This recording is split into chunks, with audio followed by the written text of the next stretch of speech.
Meu querido e minha querida, paz do Senhor, tudo bem? Eu me chamo Luan Ferreira e esse é o canal Tutano de Jeová Não Se Conforme, Se Transforme. Sejam todos bem-vindos a mais uma videoaula da nossa Escola Bíblica Dominical desse primeiro trimestre, que tem como tema Em Defesa da Fé Cristã, combatendo as antigas heresias que se apresentam com nova aparência.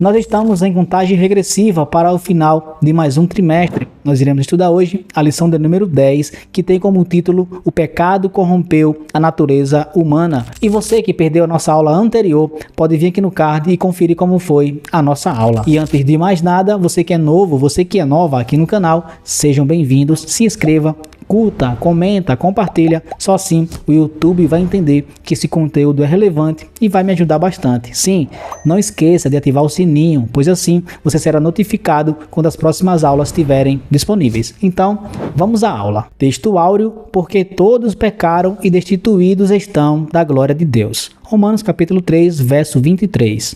Verdade prática, o pecado é um elemento real na vida de todas as pessoas desde o ventre materno. Leitura bíblica em classe. Gênesis capítulo 3, verso 1, 6 e 7 e Romanos capítulo 5, verso do 12 ao 14. Gênesis 3, verso 1. Ora, a serpente era mais astuta que todas as alimárias do campo que o Senhor Deus tinha feito. E esta disse à mulher: é assim que Deus disse: não comereis de toda a árvore do jardim? Verso 6.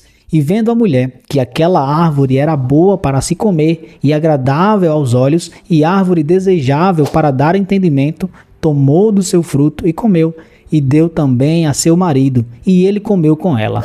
Verso 7. Então foram abertos os olhos de ambos, e conheceram que estavam nus, e coseram folhas de figueira e fizeram para si aventais. Romanos 5, verso do 12 ao 14. Pelo que como por um homem entrou o pecado no mundo, e pelo pecado a morte, assim também a morte passou a todos os homens, por isso que todos pecaram, porque até a lei estava o pecado no mundo, mas o pecado não é imputado não havendo lei. No entanto, a morte reinou desde Adão até Moisés, até sobre aqueles que não pecaram à semelhança da transgressão de Adão, o qual é a figura daquele que havia de vir. Apresentação da lição. O ser humano foi criado à imagem e semelhança de Deus, conforme a sua santidade e perfeição. Contudo, o advento do pecado distorceu essa imagem e estabeleceu graves problemas que perpassam a história humana. Infelizmente, houve um movimento dentro da igreja que procurou negar essa realidade pecaminosa. Podemos perceber sua influência em nossos dias. O problema do advento do pecado não significa que não haja esperança para o ser humano. Se ele não mergulhar no seu egoísmo, reconhecer que é um pecador e crer no Salvador, ele encontrará plena salvação na pessoa bendita de Jesus. Nele, nem tudo está perdido para o ser humano. Objetivos da lição. Número 1. Explicar a doutrina bíblica do pecado e sua extensão. Número 2. Mostrar a heresia que nega o advento do pecado. E número 3. Pontuar o perigo dessa heresia para a vida do crente e da igreja. Introdução. O ser humano criado em santidade à imagem de Deus foi corrompido pelo pecado de tal modo que somente em Cristo é possível a sua restauração a Deus. O capítulo 3 de Gênesis relata como o pecado entrou na humanidade e em Romanos 5, o apóstolo Paulo mostra a extensão dessa corrupção em todos os seres humanos.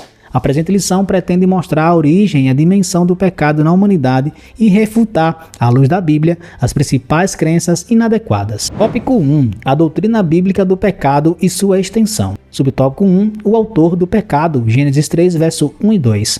Subtópico 2. Foram abertos os olhos de ambos. Gênesis capítulo 3, verso 7. Subtópico 3. A consequência da queda no Éden. E subtópico 4. Extensão do pecado. Subtópico 1. O autor do pecado. Adão podia comer livremente de toda a árvore do jardim, mas foi advertido para não comer da árvore da ciência do bem e do mal. Dela não comerás, porque no dia em que dela comeres, certamente morrerás. Gênesis capítulo 2, verso 17. A Bíblia nos conta que o autor do pecado, a serpente que enganou Eva, é o próprio diabo e Satanás, a antiga serpente. Apocalipse capítulo 12, verso 9. O maioral dos demônios, Mateus capítulo 12, verso 24 e Mateus 25, verso 41. Era originalmente o querubim ungido, perfeito em sabedoria e formosura. Ezequiel capítulo 28, verso do 12 ao 15. Que se rebelou contra Deus e foi expulso do céu. Isaías capítulo 14, versos do 12 ao 15. Com sua queda vieram com ele os anjos que aderiram à rebelião, e uma parte deles continua em prisão. 2 Pedro capítulo 2, verso 4 e Judas verso 6. Essa é uma possível explicação para a origem dos demônios. A intromissão da serpente no jardim já era o querubim expulso, agindo por meio dela. Assim, o pecado não teve a sua origem no Éden. Então compreendamos que a origem do pecado não foi aqui na Terra com o primeiro casal, mas se deu nas regiões celestiais com um ser que nós conhecemos como Lúcifer. Mas esse nome nem é bíblico, por quê? Não é um nome próprio, é um adjetivo, pois fala daquilo que ele era, um anjo resplandecente, um anjo de luz. Pois ao se rebelar contra Deus, ele agora deixou de ser luz para ser trevas. Os anjos também que se rebelaram contra Deus, que é a terça parte, como dizem Apocalipse, se transformaram em demônios. Por isso que ele, não satisfeito, se incorpora na serpente e engana a mulher engana o homem. Pois o homem, quando vê a mulher comendo do fruto e nada acontece, pensa ele que era uma morte material, uma morte carnal, mas era uma morte espiritual que Deus estava se referindo, pois a morte espiritual é a separação do homem com Deus. Ao comer do fruto, os olhos de ambos são abertos, por isso que agora o pecado é possível aqui na terra. Subtópico 2, foram abertos os olhos de ambos. Quando o casal comeu do fruto proibido, ambos perceberam que estavam nus, envergonharam-se e procuraram se esconder da presença de Deus. Gênesis capítulo 3, versos 7 e 8. Era a ruptura imediata da comunhão com o Criador. É a morte espiritual, pois morte significa separação. Isaías capítulo 59, verso 2. O pecado separa o ser humano de Deus. Nessa ocasião, ainda no Éden, Deus anunciou a vinda do Redentor, Gênesis 3,15, e em seguida pronunciou a sentença do casal, Gênesis capítulo 3, verso 16 ao 19, e a sua posteridade. Foi por causa dessa desobediência que o pecado entrou no mundo, e com ele a morte, Romanos capítulo 5, verso 12. Esse desastre é conhecido como a queda da humanidade. Não foi o comer em si, então não se preocupe se foi maçã, se foi uma pera, enfim, era a questão da intenção deles. Eles desobedeceram no coração. Lembra que quando questionaram a Jesus porque os discípulos deles comiam sem lavar as mãos, porque contaminava, a Jesus falou que o que contamina não é o que entra, mas o que sai. A cobiça, a inveja e assim por diante. Pois bem, eles comeram do fruto, era apenas a ação daquilo que eles já sentiam no coração, a desobediência. E falamos coração no sentido aqui figurado, né? Mas sabemos que é a intenção da nossa mente, onde sai toda a cobiça, toda a inveja. Então eles foram iludidos e foram abertos seus olhos automaticamente. O pecado agora é possível e eles foram separados da comunhão com Deus. Terceiro subtópico, a consequência da queda no Éden. A Bíblia não mostra como essa transmissão do pecado de Adão passou a todos os humanos, mas afirma a sua realidade, abre aspas, porque como por um homem entrou o pecado no mundo e pelo pecado a morte, assim também a morte passou a todos os homens, por isso que todos pecaram, fecha aspas. Romanos capítulo 5, verso 12. Essa é a revelação mais contundente sobre como a transgressão passou para toda a humanidade. Esse pensamento é reiterado mais adiante, verso 19 e 1 Coríntios capítulo 15, verso 49. Então a Bíblia não traz detalhe se foi pelo sangue, se é pelo sêmen, enfim, não mostra como o pecado passou para toda a humanidade. Mas o que podemos entender é o seguinte: se Adão foi o primeiro homem, quem nascer depois de Adão vai herdar essas características de um homem desobediente, de um homem rebelde, de um homem que busca sempre se afastar de Deus, pois essa é a tendência de todo ser humano, pois não há um justo sequer que busque a Deus, a não ser pela ação do próprio Deus a querer nos resgatar e se revelar a nós. E o subtópico 4, extensão do pecado. O pecado se estende a todas as pessoas e corrompeu na sua totalidade. Corpo, alma, espírito. Romanos capítulo 2, verso 9, Romanos capítulo 8, verso 10, 2 aos Coríntios capítulo 7, verso 1, intelecto e vontade. Isaías capítulo 1, verso 3, Jeremias capítulo 17, verso 9, consciência e razão. 1 Timóteo capítulo 4, verso 2, Tito capítulo 1, verso 15. Tudo isso diz respeito à extensão dos pés à cabeça. Isaías capítulo 1, verso 5 e 6, e não se refere à intensidade. O ser humano está incapacitado de conhecer a Deus por seus próprios esforços, mas a imagem de Deus no ser humano caído não foi erradicada, está desfigurada, mas não aniquilada. Gênesis capítulo 9, verso 6, Tiago capítulo 3, verso 9. Isso inclui também o livre-arbítrio, pois os pecadores têm liberdade de escolha. Josué capítulo 24, verso 15, João capítulo 7, verso 17, 2 Pedro capítulo 3, verso 5, Apocalipse capítulo 22, verso 17. Lembrando que eu não leio os textos mencionados para que essa aula não fique muito longa e também se torne cansativa para você. Então você pode pausar este vídeo e conferir texto por texto. Agora, o pecado sendo possível, infelizmente, essa é a má notícia, que todos que nasceram depois de Adão herdaram este pecado. Porque se Adão foi o primeiro homem, todos que vêm depois dele vai ter a malícia, vai ter a rebeldia, incluso em seus desejos. É por isso que Jesus ele não foi a semente do homem, mas a semente da mulher. Foi gerado pelo Espírito Santo, por isso que Jesus não tinha pecado. Então nós que nascemos normalmente de um coito, de uma relação sexual de homem e de mulher, nascemos já com a natureza pecaminosa. É isso que as pessoas precisam entender, essa extensão, que a partir do primeiro casal, todos nasceram em pecado. Não é o fato de você fazer coisas boas, não fuma, não bebe, não curte carnaval, que é o período que estamos vivendo agora, mas você tem em si a natureza caída e precisa de Jesus. Lembra que falei que a má notícia é que temos pecado por causa de Adão? Mas a boa notícia é que através de Cristo, que não nasceu da semente do homem, mas através do Espírito Santo, por meio dele, nós podemos sim ser salvos da condenação que veio para Adão, que caiu. Através de Cristo podemos ser salvos para a glória de Deus. A sinopse do primeiro tópico: o pecado não teve sua origem no Éden, mas em Satanás, a antiga serpente. Auxílio bibliológico: realidade do pecado. A raça humana está ligada a Deus mediante a fé na sua palavra como a verdade absoluta. Satanás, porque sabia disso, procurou destruir a fé que Eva tinha no que Deus dissera, causando dúvidas contra a palavra divina. Satanás insinuou que Deus não estava falando sério no que dissera ao casal. Noutras palavras, a primeira mentira proposta por Satanás foi uma forma de antinomianismo, negando o castigo da morte pelo pecado e apostasia. Um dos pecados capitais da humanidade é a falta de fé na palavra de Deus. É admitir que, de certo modo, Deus não fala sério sobre o que ele diz da salvação, da justiça, do pecado, do julgamento e da morte. A mentira mais persistente de Satanás é que o pecado proposital e a rebelião contra Deus, sem arrependimento, não causarão em absoluto a separação de Deus e a condenação eterna. Satanás, desde o princípio da raça humana, tenta os seres humanos a crer que podem ser semelhantes a Deus, inclusive decidindo por conta própria o que é bom e o que é mal. Os seres humanos, na sua tentativa de serem como Deus, abandonam o Deus onipotente e daí surgem os falsos deuses. O ser humano procura hoje obter conhecimento moral e discernimento ético partindo de sua própria mente e desejos, e não da palavra de Deus. Porém, só Deus tem o direito de determinar aquilo que é bom ou mal. Tópico 2. A heresia que nega o advento do pecado. Subtópico 1. O pelagianismo. Subtópico 2. A morte de Jesus em favor dos pecadores. Subtópico 1. O pelagianismo. O pelagianismo é a heresia mais antiga na história da igreja no tocante à pecaminosidade no gênero humano.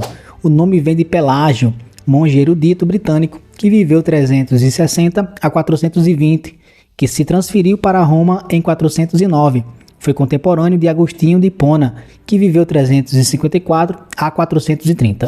Letra A. Conteúdo doutrinário. A princípio, a sua doutrina teve acolhida popular e não era considerada herética porque parecia se tratar de um assunto meramente ético e não teológico. A controvérsia não foi desencadeada com o próprio Pelágio, mas com Celestio, jurista romano de origem britânica, um dos principais porta-vozes das ideias pelagianas. A fonte da doutrina pelagiana são os escritos de seus oponentes.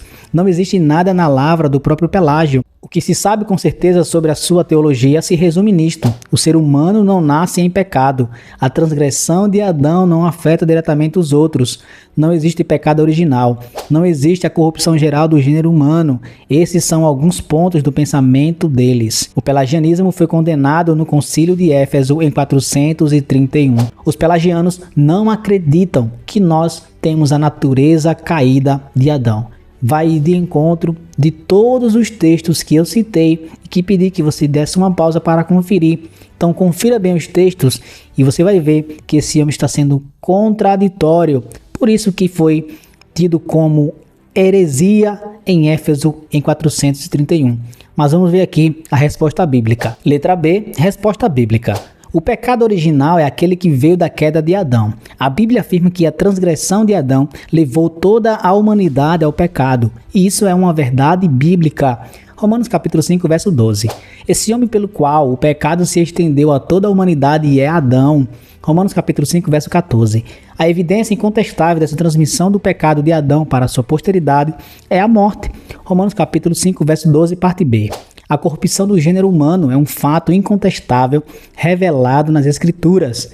Salmo 51, verso 5, Isaías, capítulo 1, verso 5 e 6, Romanos, capítulo 3, verso 10 ao 12. E confirmado na própria experiência humana. Olha aí a evidência que nós temos de que todos nós herdamos o pecado de Adão, porque Adão fora criado para viver eternamente no jardim. Estaria para ele disponível a árvore da vida. Por isso que quando eles pecam, eles são expulsos do jardim, porque lá estava a árvore da vida. Imagina só, agora eles, pecadores, comessem do fruto da árvore da vida. Iriam ser pecadores eternos. Por isso que Deus não os castigou expulsando de lá. Deus os protegeu para que posteriormente fossem salvos. É assim que nós estamos, é nessa condição que nós estamos.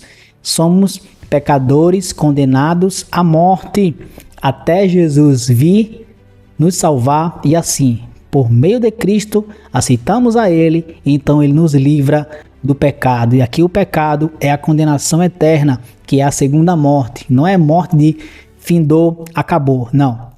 A morte aqui é a condenação eterna. E subtópico 2, a morte de Jesus em favor dos pecadores.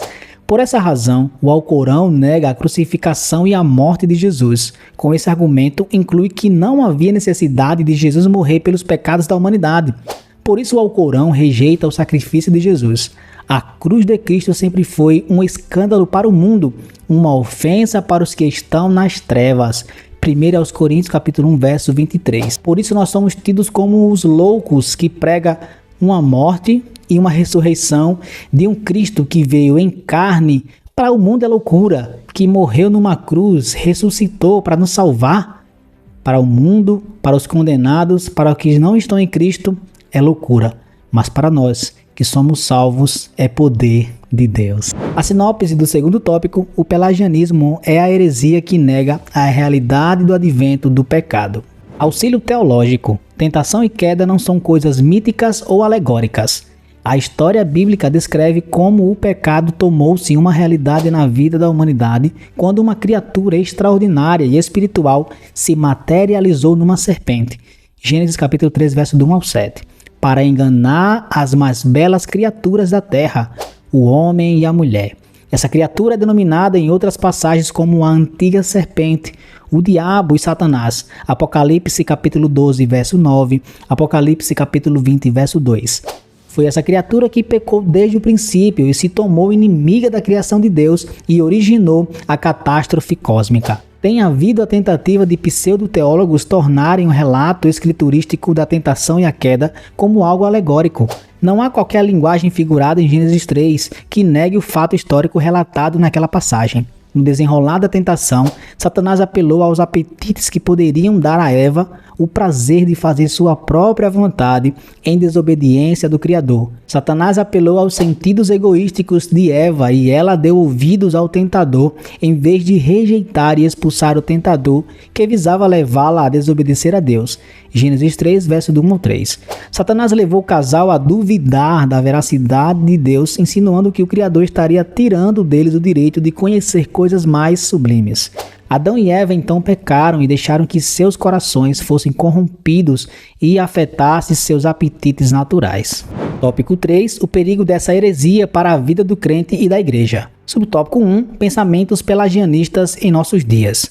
E subtópico 2. O perigo. Subtópico 1. Pensamentos pelagianistas em nossos dias. Essas ideias estão ainda hoje nas religiões reencarnacionistas que negam a queda do Éden. O movimento religioso denominado ciência cristã nega a existência do pecado. No mormonismo, a transgressão de Adão não passou para a raça humana. Cada pessoa é responsável somente pelos seus próprios pecados. Devemos conhecer bem aquilo em que nós cremos e também o ponto de vista do outro para sabermos conversar. Essas pessoas estão entre nós no dia a dia e importa saber como identificar a teologia antibíblica delas, como também apresentar o evangelho que as conduza à salvação, porque Jesus morreu por elas também. João capítulo 3, verso 16, 1 Coríntios capítulo 15, verso 3, 1 Timóteo capítulo 1, verso 15. E nessa missão temos a ajuda do Espírito Santo. Lucas capítulo 12, verso 12. O comentarista aqui nos incentiva a conhecer o outro lado da moeda, por assim dizer, conhecer também as outras religiões, pois assim nós teremos base e também argumentos para conversar com elas, mas precisamos também conhecer as nossas bases, fixar a nossa fé nas bases bíblicas, para que ao conversarmos com essas pessoas, elas não venham nos contaminar. Os reencarnacionistas, os mormonistas, eles não acreditam no pecado natural ou no pecado geral da raça humana. Eles dizem que cada um é responsável somente pelo pecado que cometeu, ou seja, cada um vai ser salvo por suas obras, que a Bíblia diz que ninguém é salvo por obra nenhuma, mas somente pela graça. E a Bíblia também nos afirma que todos pecaram em quem? Em Adão. Mas também, por causa de Cristo, todos seremos salvos. Uma religião que também é muito conhecida, que é reencarnacionista, são os espíritas. Eles não acreditam na morte eterna, ou seja, na condenação eterna. Eles acreditam que a pessoa morre, depois volta num corpo melhor ou numa pessoa melhor, enfim. Por isso que precisamos conhecer sobre essas outras religiões, para que nós não venhamos nos contaminar e nos influenciar por elas. Subtópico 2, o perigo. Quando as pessoas não conhecem bem as crenças e as práticas de sua igreja, terminam atraídas facilmente por ensinos diferentes, que às vezes lhes parece correto, e por isso nem examinam seus fundamentos. 1 Tessalonicenses capítulo 5, verso 21, 1 João capítulo 4, verso 1. O analfabetismo bíblico é o drama do século que tem levado essas pessoas para o erro doutrinário. Pelo amor de Jesus Cristo, estude a palavra de Deus, para que ao conversar com essas pessoas que defendem o reencarnacionismo, os mormonismos que acreditam que não há o pecado original, você não seja contaminado por elas. Então, você vai evangelizar, você vai abordar alguém que é da Testemunha de Jeová, que é mormon, enfim, de outras religiões que são seita, que é o que nós estamos estudando nessas aulas. Estamos aqui mostrando os tipos de igrejas que negam a Trindade, que negam que Jesus veio em carne. Você vai ser influenciado por elas se você não conhecer as bases daquilo que você acredita. Então estude a palavra de Deus para que você não seja contaminado, engoldado e até mesmo condenado à morte eterna. A sinopse do terceiro tópico: os pensamentos pelagianistas podem ser percebidos por meio das religiões reencarnacionistas, da ciência cristã e do mormonismo. Conclusão: mesmo nesse estado de corrupção total, nem tudo está perdido. Há esperança. Desde a queda de Adão no Éden, Deus tem demonstrado seu amor e cuidado com a posteridade do primeiro casal. Deus não nos abandonou em seu amor e misericórdia, nos vivificou juntamente com Cristo. Pela graça sois salvos. Efésios capítulo 2, verso 5. Aplicação da lição. há uma necessidade de conhecermos a nossa base doutrinária a fim de não sermos atraídos por falsos ensinamentos que não honram a palavra de Deus. A falta de conhecimento bíblico gera graves problemas doutrinários. Consequentemente, os graves problemas doutrinários geram problemas na vida cristã. Muito obrigado a você, querido, a você, querida, que chegou até aqui. Deus te abençoe e até a próxima aula, se Deus quiser.